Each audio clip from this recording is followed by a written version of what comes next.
welcome to Panasonic Presents here at NAB 2019. So this was a really last-minute presentation. We added it, I think, yesterday. So it's not even on the official schedule. But we're really pleased to announce that we have the key members of the production team behind Deadliest Catch, which is 15th season? 15. Yeah, and it's going to premiere tonight. And the good news is that they switched over to Panasonic VariCams and EVA1s. They're shooting with 7 LTs and, 17 EVA1s? 14 EVA1s. So I want to introduce the panel. To my right, we have Director of Photography, David Reichart. And to his right, we have Original Productions Executive in Charge, Eric Ray. And then to Eric's right, we have Original Productions Director of Equipment Operations, Ernie Montagna. And to Ernie's right, we have Cinema Development Manager, Lawrence Nunn. Lawrence actually was on the shoot was on the pre-production shoot for a few days in... 5 days in Alaska. Yeah. He doesn't like to fly, so we were shocked that he went. Terrified of flying. It's fine.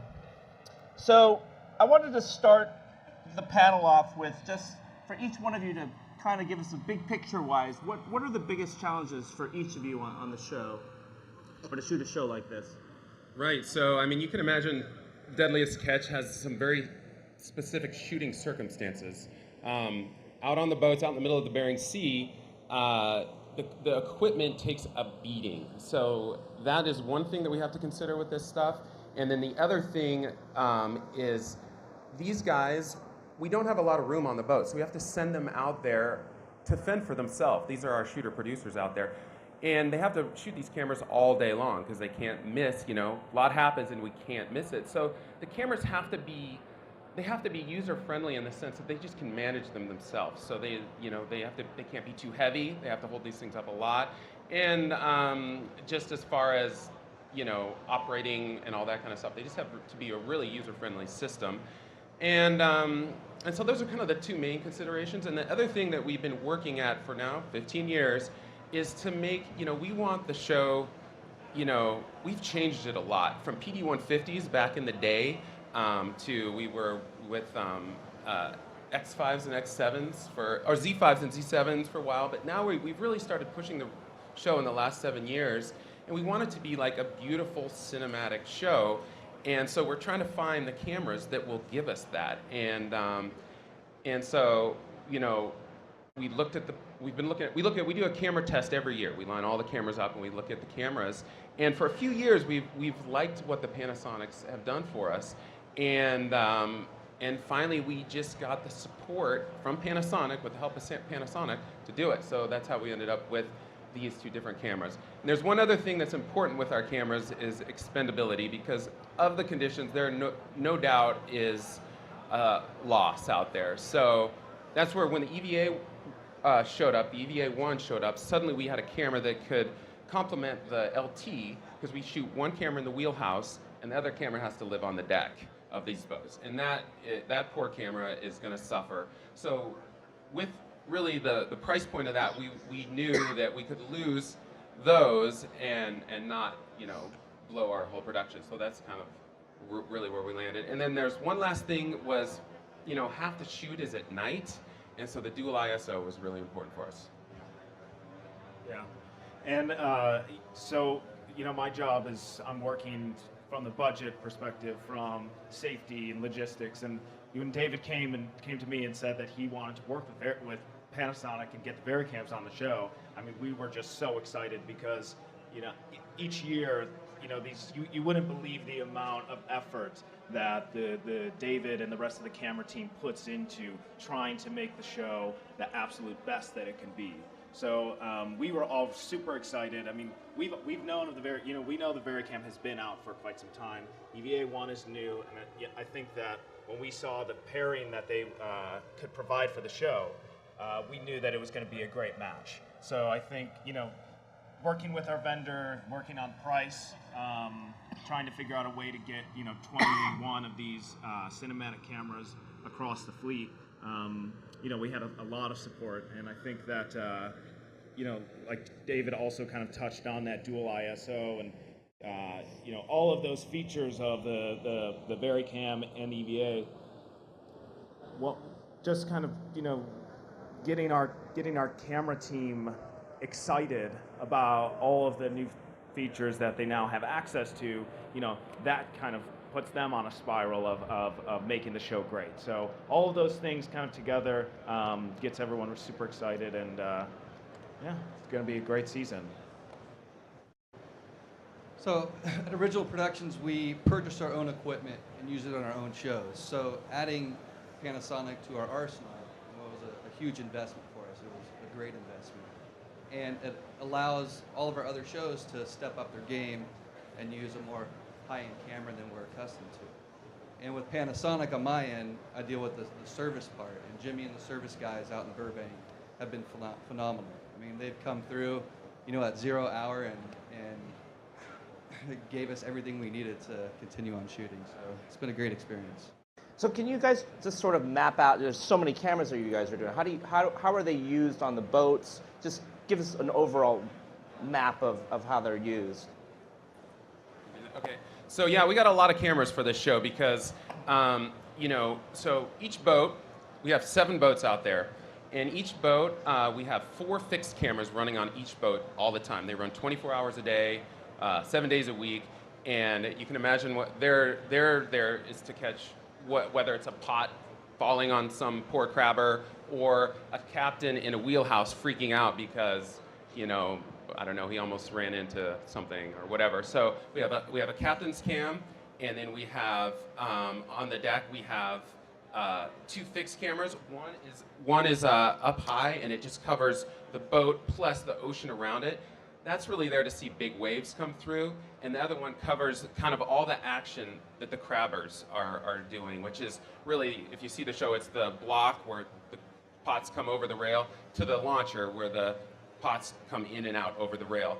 And then finally we have one last fixed camera, which is, it's kind of one that we manage, and that one takes care of kind of following different things on the deck. So the producer can manage it. He'll point it at different things that are interesting, just to kind of keep an eye on some specifics there. So those are the 4 fixed.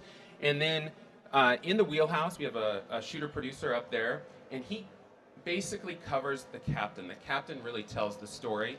And so he's with the captain, with the LT.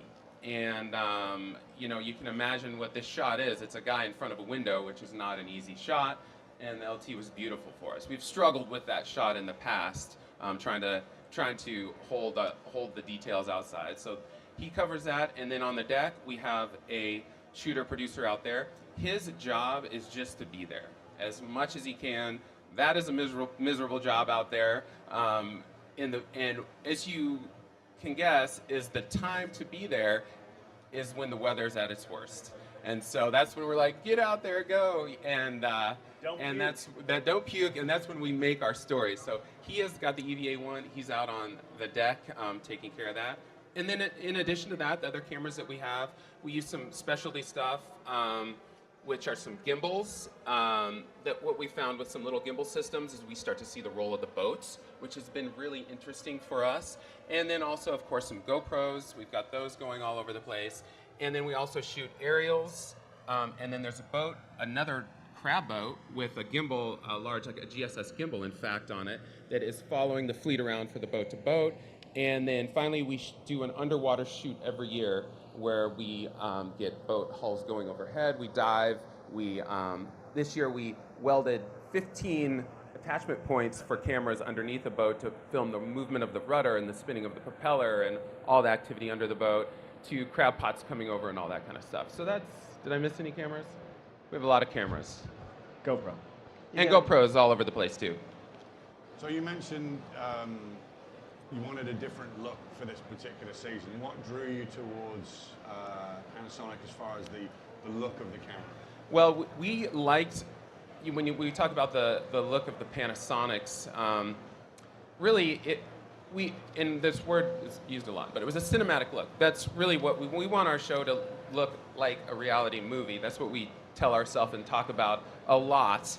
But it's a good thing to be talking about it because it kind of like gives us a direction with that. And so it's kind of it's the colors that we're after, but also the way that the cameras are handling, handling the image, and it's a lot of the way I think that it handles the highlights and gives us a really nice kind of roll off in the highlights, especially because we sit with a guy in front of a window so much, and that becomes really important for us. And then as we spoke earlier, the dual ISO in the cameras was huge for us because, on the catch boats, we also have another thing that we have to manage is when the captains have lights in their eyes, they can't see big waves that put their crew in danger because the waves will crash over the boat.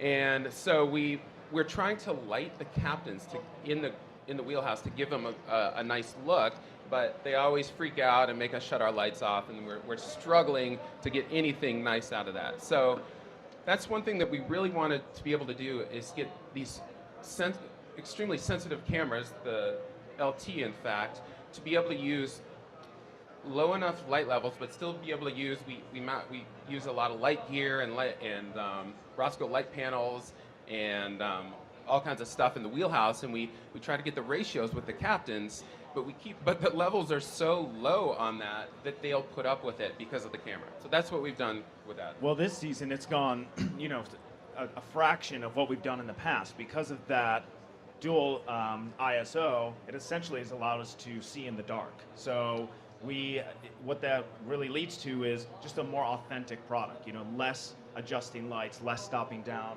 more story, more in the moment. So, just again, to the testament of what David was saying. And the less the captains are angry at us and angry at everything else, the better, because it's a little bit 50-50, I feel like, out on the boats. On a good day. On a good day, yeah. Only a question for you. In previous seasons, you've obviously seen cameras come back from the show, covered in salt water and damage. How did the VariCam and EVA1 hold up in those harsh conditions? Well, this season we didn't lose one VariCam, which was, Good. Pretty good. Pretty incredible. It's good for the budget. And then, I think we had a record number of losses this year in terms of cameras. So, that's a plus for us, not for you guys, because we're not buying more cameras. But it's, it was good, and the feedback from all the operators was fantastic. So Right. Yeah. we're pretty impressed. Yeah, the ergonomics of the EVA1 worked out really good for us because we have used about every kind of waterproofing technique you can imagine to try to keep these cameras safe, from like $15,000 carbon fiber housings around a Z5 or something like that, which you can imagine that's budget-wise that didn't help out, to tool dip, which is like a coating you can paint over the camera. And after all of that 15 years, we have gone back to a large Ziploc, a lot of Aqua Seal, and Electrical tape. And electrical tape. Giving away our secrets of Ziploc bags. Yeah, it's a secret. Don't tell anybody. But with the EVA, we were able to just remove the top handle, and just the waterproofing worked out really good for us. Anyways. What lenses are you guys typically shooting with? Well, that was also part of keeping the systems light. So we're with Canon L series is what we do. So we have, each boat is equipped with kind of the workhorse lenses is the 24-70. On the deck, we gave them a 24-105, and they don't change that lens just because we don't want them.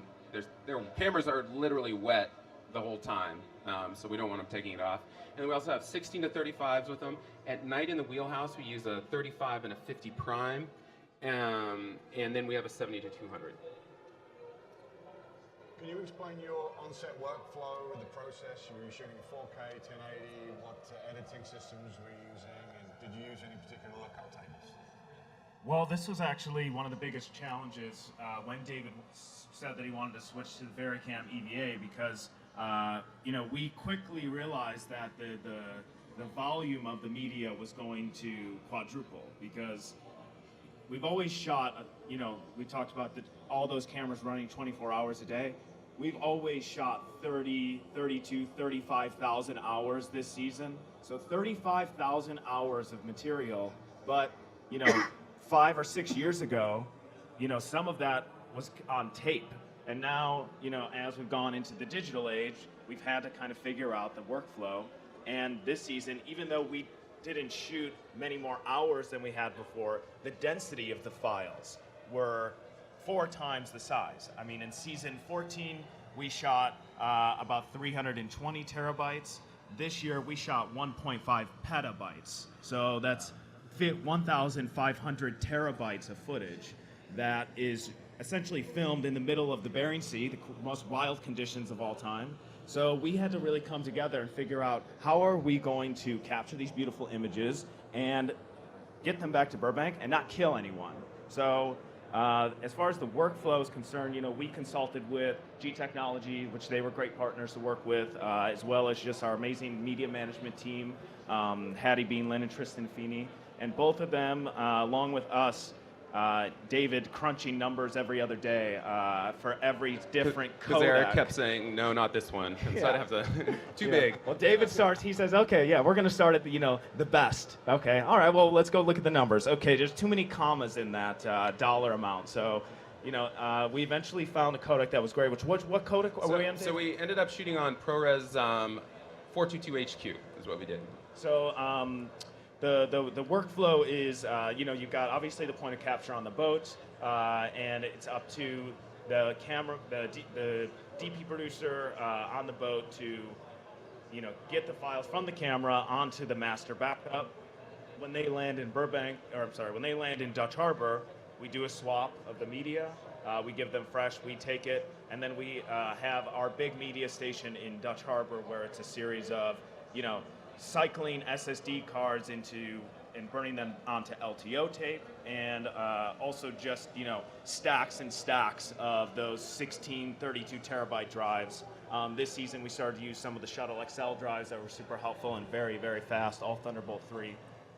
And then we just bring them to the post office and cross our fingers and hope that it makes it, and it all did. So and then once we get it back into Burbank, it goes into our post house, which is it's transcoded into a 16:1 proxy file, which is what we edit in the offline, and then we finish it in HD. Okay, fantastic. Were there any particular lookup tables you were adding on? Was there a specific look you were going for? So we shot it all on Vlog is what we did, and then we just had the Panasonic. The LUD Nicest 709. Nicest 709, yeah, that's the one that we had on there. And then when we finally finish, we do a full grade, shot-to-shot grade of everything. Every episode is graded shot to shot. In DaVinci. In DaVinci, yeah. So, which is new this year. We started using DaVinci this year, which, we really wanted to take advantage of these beautiful cameras. So there is a lot of extra effort in the grade this year, which is really helping us as well. So, yeah. So we have. Do you have one more Yeah, question? just one quick question, just very quickly for each of you. If you name one of the highlights of the season for you, what really stood out? Anything in particular that really stood out? Well, I mean, for me, it's the weather. Deadliest Catch, we live on bad weather, and this season is I've been on since season 7, is the stormiest season that I can remember up there. It was just one, and they were all big, and it was one after another after another. So a show that needs big weather to look good is really gonna help us. I would say I know exactly when it was. It was the night when the last boat came in and the last cameraman stepped off of that boat and we stopped filming this season. Because then I could really sleep at night. Because while those guys are out there, we sleep with one eye open. I mean, you got your phone there. It's just all you can think about is, how can you take the most dangerous job in the world and make it, the best experience for our cameramen out there. So. I mean, if that's in theory, if it's the most dangerous job in the world is crabbing, the second most dangerous job must be filming it. Great point. I like that. I'm going to take that. Probably because you're looking through your camera, not paying attention to what you're doing. So, yeah. Exactly. I'd say mine was coming back after holiday, and that's when we started up Opelio season, snow crab season. And when I saw the list of replacements, it was like one EVA1. It was like, just one? And that just blew me away that there was just a significant less list coming out for replacements during the second season. So I think we need to lower our QC process and make our cameras less reliable, so that's part of that. So, Neil? Yeah, are there any questions for, if we could repeat the questions just for the, So have you considered either of the GH5 cameras, and are you considering any of the new S1 cameras? Yes, in fact. So the question was, have you considered the GH5 cameras or the S1? And the answer to that is yes, because we like to have a consistency in the cameras and the sensors and the look. A few years ago, so I forgot a camera, in fact. We have also an A7S aboard every boat, and its job is, we have two. One is the captain's camera, and this is, for a few years we've been using this, once again, for the low light abilities of the camera. And the captain's cam films this captain night and day, and we had been using that IR look, which we didn't like, and so that got us out of that. And then we had another one, which the producers shoot beauty with, which is slow-mo, low light, mostly slow-mo, low light, but also some shallow depth and field with its big sensor is what we like with that. So we are looking closely at those two cameras to have some consistency with the show. So the answer is yes. And we'll be doing testing this summer. so we have time for one more question. We have to, up in the front. How many seasons have you been using the VariCam LT? This was our first season with the VariCam. This season here?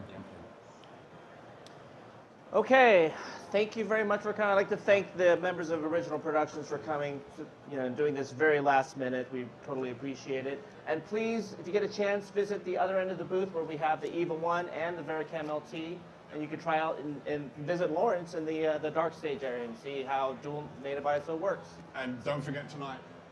Yes. Premieres tonight, 2-hour premiere at 9 p.m. on Discovery. 9 p.m. So come take a look. I've seen the footage and it is absolutely stunning. David and Eric Canoni did a fantastic job on this show. I'm really proud to be a part of it. So thank you, everybody. Thank you. Thanks for coming. Thanks very much. Thank you. Thanks so much, guys.